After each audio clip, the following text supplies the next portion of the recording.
right here the entire floor debate of the Child Support Standards Act passed in 1989 by the mostly Democratic New York State Legislature. Our report of this law has been more than catastrophic for those parents involved. It has crushed many decent parents, made a mockery of fathers, and almost single-handedly destroyed the present state of family, the center of the human condition. The Child Support Standards Act was problematic. The legislators at that time were forced to accept a poorly constructed bill. The feds were to match funds collected by the state, and the race for corruption was off and running. The stealth weapon hence occupied the world of rearing our children, and it continues to this day, almost, 30 years ago? I have with me a guest who was inflicted by that Child Support Standards Act, Dr. Carlos Rivera, and you guys are kind of pinned down by it, weren't you? Destroyed by it. Yeah. Yeah, destroyed. And to this day, still, the damage actually escalates over time. Yeah, you were alienated from your older ones to make it even worse, right? Yeah, it started out with an unconscionable contract that made me responsible for pretty much more than triple what I was legally obligated to pay. But what ended up happening was, I fell behind in arrears, and that was used subtly at their home with their mom and the custodial parent, and slowly but surely she's been able to alienate my two oldest. I still have two that I have a good relationship with. The audience should know, though, that the tripling was something that you did of free will, and the attorneys didn't stop what was the outrageous error. Well, there was, I did sign it. There were a couple of problems with it. One is I had a hospitalization for a nervous breakdown. I suffer from depression. The high conflict divorce exacerbated my condition, made things at one point beyond my tolerance level. I found myself admitted. I was discharged in 3 days as opposed to the typical 10 to 14 days that typically people have with admissions for nervous breakdowns. The day of my return home, I was hit with my ex demanding a settlement, or she was going to keep the children from me. So I was going to have supervised visitation and limited access to my children. The partner for my medical practice that I had a contract for half of the value of the medical practice decided to sever ties and say that we only litigate, and I was forced to go off on my own with no resources to start a private practice. In addition, the contract that I did sign, the stipulation, was never allocated. I was never given the opportunity to have somebody from a legal profession say, do you understand this contract? Are you under any duress? Are you happy with your representation?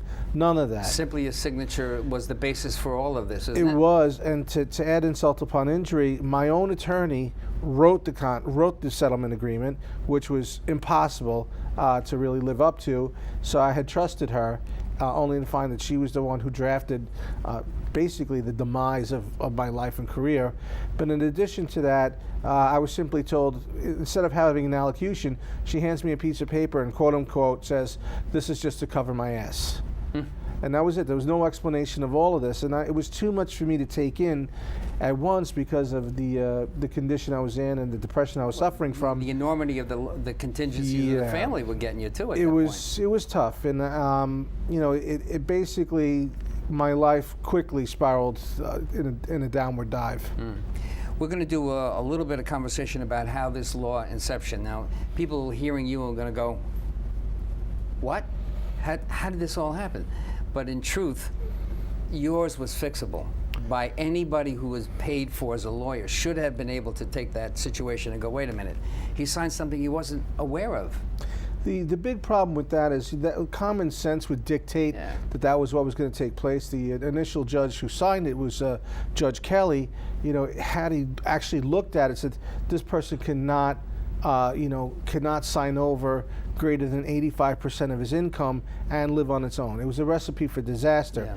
But as I became an activist through my experience, and what I found is I've learned quite a bit about Title 4D and 4E funding of the Federal Social Security Act, and you realize that there's an incentive for the states to promote conflict and to put people in child support arrears. That's what I mentioned in the opening. People are not aware that there was matching funds going on. No, not at all. And I think once you know that, that's my main goal. Should put you in question of your understanding of what child support's purpose and the needs basis ideas or about? First of all, it's under the pretense of had the lifestyle the child would have enjoyed had the parents stayed together. And I think right away that's a recipe for failure. You can't say the lifestyle they would have had should the parents stay together. They don't. You know, they didn't stay together, and now you're going to have most people live paycheck to paycheck. On Long Island, you have dual income families just to live hand to mouth, really hand to mouth. Yeah. And now if you split up a couple, and you can't expect both parents to be able to sustain an identical home. Really what they should do is make it that there's an adjustment and the children would be able to enjoy comparable homes income stays the same once anyway. their parents break up. Legislator King, back in the original, I'm going to go through a couple of these just so you hear them. I'm sure you're going to be able to comment on it. But Legislator King said, the real point we are establishing in this bill is the fixed amount of money to be paid by a non-custodial spouse without any measurement of the actual needs of the child. I mean, hello? How do we take, we should be looking at the actual needs of the child. Well, that's the pretense that we're working on. This is all the children, you know, for the best interest of the children, and it's not that. It's about finances. When you look at the Netherlands, there's none of this. They basically raise children at a fixed cost. In my case, my ex made statements such as she required over $2,000 a month to feed 4 children. She needed $800 a month in new clothing every month for 4 children, and the courts granted her that, you know, in their judgment. However, and you can't hold them accountable, am I correct? No, you can't. And then I ended up being sentenced to 6 months incarceration. So now there's no income. Right. So my ex actually had me incarcerated and ends up on social services, which paid a fraction of what the court said was okay for me to pay. So when I have to pay it, it's over $2,000 a month for food. A family of 5 on welfare gets about $790. So there's a disparity as to what the government would offer have you been in that place. And so you're held to a different standard. So exactly. Now the government could feed my children on 1/3 of what I was obligated to provide. Legislator Weinstein, who's the chairwoman of the judiciary and has been so for some 35 years, I think it is. I think she finally left the post, but she said, after having responded to King's about the measurement of the actual needs, said, you cannot talk about the needs of the children. You need to look at the income that is available. No, and the problem with that is... See what I mean? It's all about what? It's all about money. But then, and if that were the case, that basically the children of wealthy parents are entitled to a better lifestyle than people of working class families. What kind of an even playing field is that? Exactly. So you can't say that. It doesn't cost that much, you know, to raise a child. Basically, it should be a uniform cost. And I've came across, I think the New York Times once printed that to raise a child from 0 to 18, the average cost would be about $225,000. No, that's not true. I think it was $2 million. $2 million to raise your kids from 0 to 18. You know, so does that figure right? It's $225,000. Yeah, I guarantee it was a heck of a lot less than that, but yeah, that seems like a lot of money. Yeah, $225,000. So Legislator King also said the problem I have with the bill, and this was in refute of Weinstein's, because she was a proponent of the bill, is that you assume that despite the fact of divorce, the economics surrounding the children will remain intact. There's not enough concern for the surviving spouse. You're going to impoverish one, if not both, of the parents. And Absolutely. That's also a factor.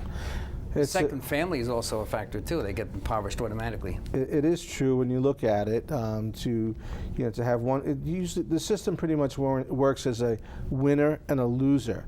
And your statement there is completely accurate. I'm living testimony that if you take out the provider, now no one has money. That's right. So both people lose. And you have to go to the state or the federal government or somewhere. You have to get some money someplace else. That's exactly the point. There should be the better way to do this, I always say, is to come out of that whole entire environment. You're not in court, but that's a whole other story. If you go to mediation, you get to settle it the way you want to. You can grade how much money. You can even have stopping points to review income, because some people have fluctuating income. It is true, and I think that one of the benefits of mediation is mediation will tell both parties involved that this is the amount of money you have available. This is what you're going to need to survive, and the real effect of mediation is to give you a workable and reasonable plan to work post-divorce. Right. And in my case, I had asked for mediation, my ex refused and went to attorneys, and attorneys basically want to promote the conflict because that ends up in more money in motions and visits and filing for them. Yeah, the same thing happened to me, by the way, and because I had higher income levels prior, you didn't get caught up in income averaging, but if I had my income averaged at almost twice what it was, that's what they decided the child support effect was going to be for me. And it wiped me out of a past life. It took me a long time to recover from that. It is hard, and I've heard from several people that they had jobs that were heavily influenced by cycles of the economy. Right. So at the time of my divorce, the real estate market had crashed, and therefore the banks were in turmoil. And you had some people that stockbrokers in 2006, 2007, 2008 were making money hand over fist. They no longer make that kind of money. Right. So you can't take that as the bar that they have to achieve financially. They can no longer achieve that. Legislator Barbero in the same Child Support Standards Act in a debate said we have a class society. You can't pass a law that impacts equally and fairly upon these two classes. So you're creating, this is the development of a non-custodial parent class, which it is a class. However, you can look at the thousands and thousands, what am I talking about? Millions of people that are in that class all have to be subject to criteria that could influence their existence.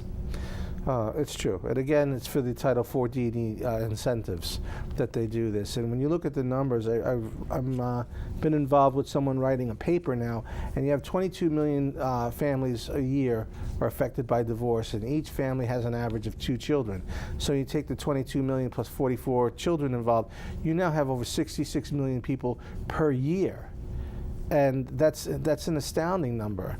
And then the U.S. population is about 327 million. So you have a huge percentage of the population affected by divorce, Right. these guidelines and these decisions. I always say there's more people that are affected by these kinds of messed up laws than there are other segments of the population that could call themselves a voting bloc. It's Absolutely. the largest voting bloc possible. Absolutely. I think that had all these people united would have been one of the strongest lobbying groups this country has ever seen. Legislator King, a little bit later on, said, I talked to my colleagues in the Senate and the majority, and we will not support this bill. So the Senate at that time was not willing to support the bill. It was a close vote. They were kind of forced into it because of the matching funds, the Title 4D you were talking about. But he also said, my children of today would be better off financially with their parents' divorce if this bill were to go into effect. And that's what happened to some people. Some people actually would benefit by larger amounts of money, especially if they were working. They're working and they're getting a larger dollar amount than they would had they been together. That's not always so visible, but it can happen. And he had the foresight to notice that it did happen. There was no, Weinstein had said that there's no subsequent need or proviso for the non-custodial family in the bill. So in other words, she was saying this opportunity, all you needed was a short letter of deviation if a modification is needed. That never happened. I've tried to do the downward modification when I was stuck in the soup, and I know a lot of people who were. It's basically passed along. They don't really rule on that. Yeah, I kind of, when you listen to quotations such as that, you kind of wonder, these people, have they actually experienced this? Do they really know what they're speaking about? It's very easy to make decisions and rulings and never being affected. I think once you're affected, you have a much better understanding of what these rulings actually mean. That's for sure. There's one of the legislators, Mr. Lopez, again from the Child Support Standards Act, had said that Mr. Sanders, who was purporting that the bill would cover all these different economic thresholds, that everybody would be able to make it through.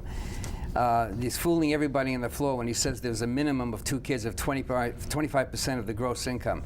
That is about 40 to 50% of the net salary. When I first saw that, I said, oh my God, that's something we don't think about. Don't forget, we're taxed on that. It's a gross income level. So what you have left is what? You don't really get anything left if you're paying for 25% of your gross. Let's say it's 100,000. Let's say it's an unreasonable. What the average in the state is about 55 or 60. But if you take 25% of that, and then you got to pay taxes on everything else, you're running 50% of your income out the door before you never see it. The non-custodial parent basically gets exsanguinated. It's not just like stuck like a pig; they're exsanguinated. Well, basically, to continue on with your story, in terms of what I had seen in the Child Support Standards Act, I was convinced that you were subject to a lot of these unfortunate laws.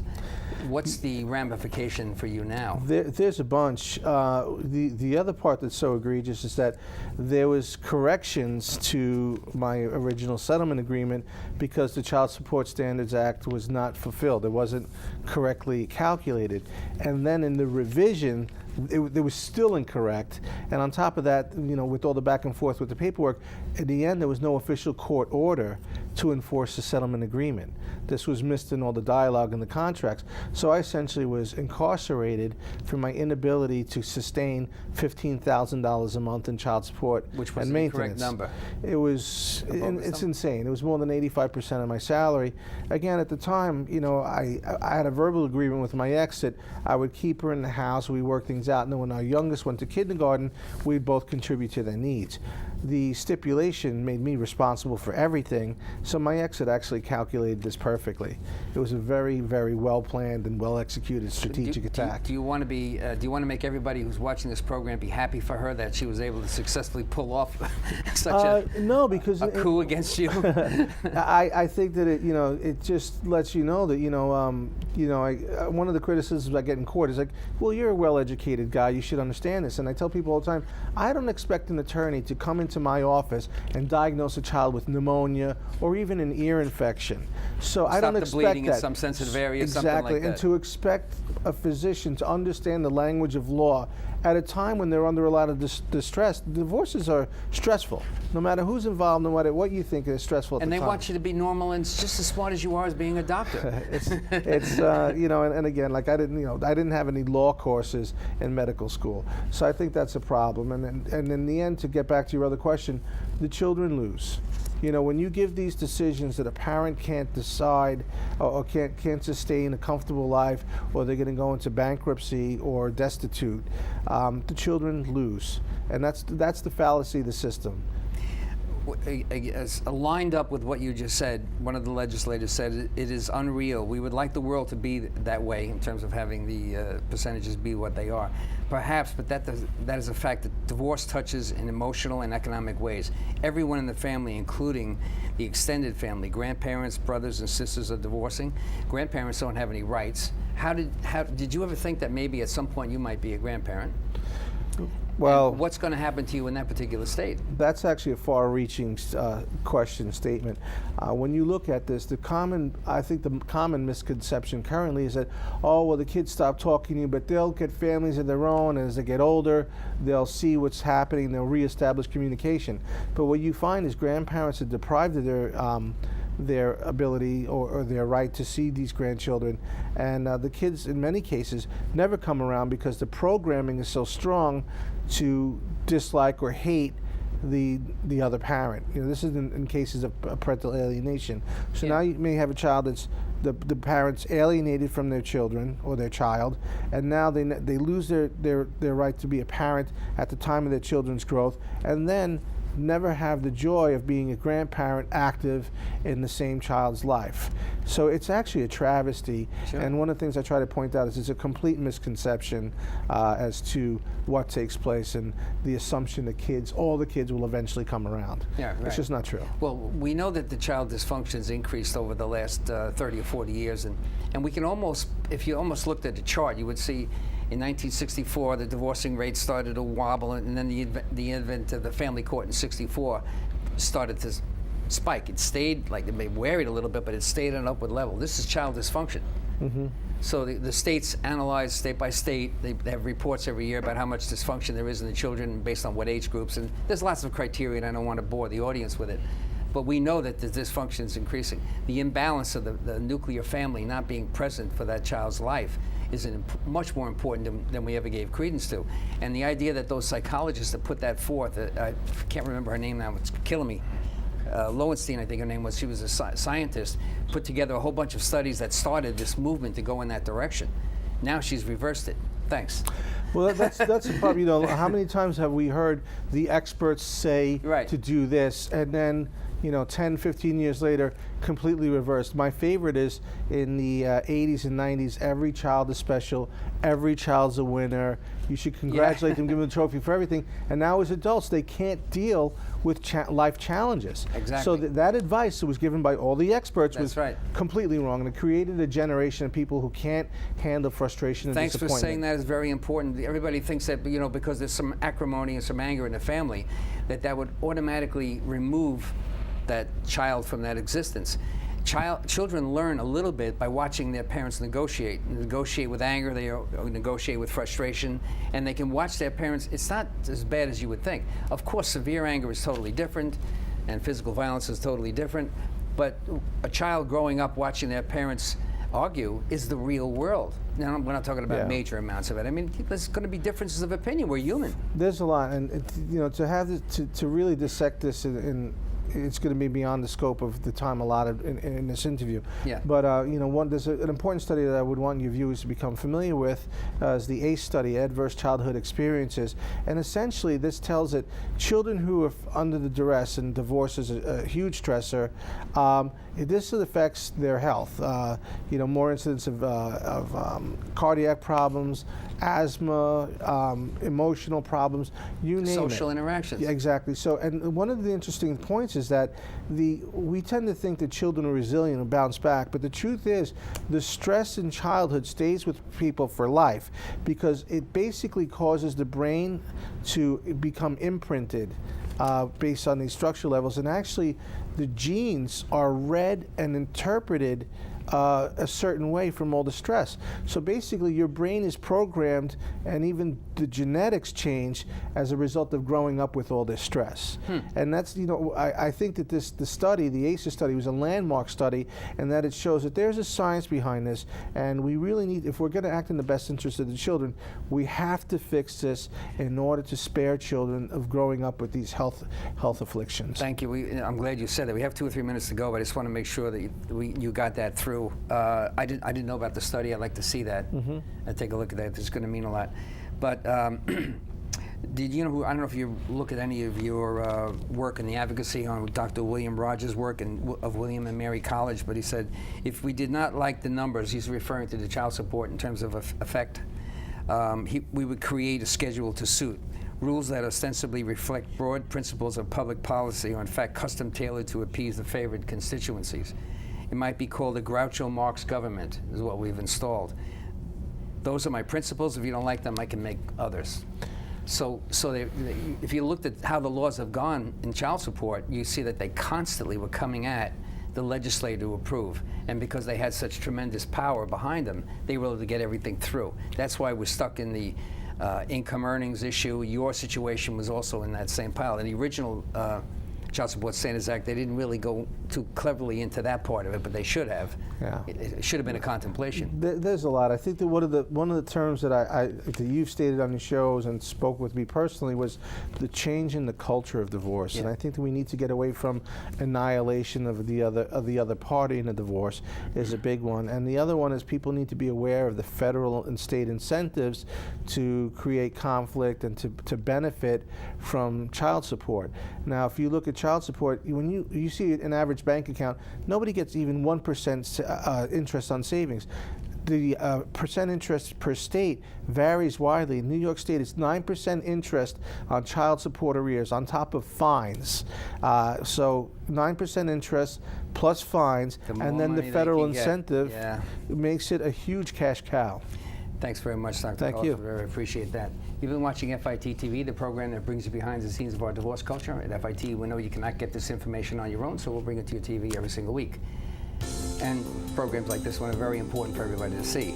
My name is Chris DiMaggio. Thank you for watching FIT TV, and we'll see you again next week.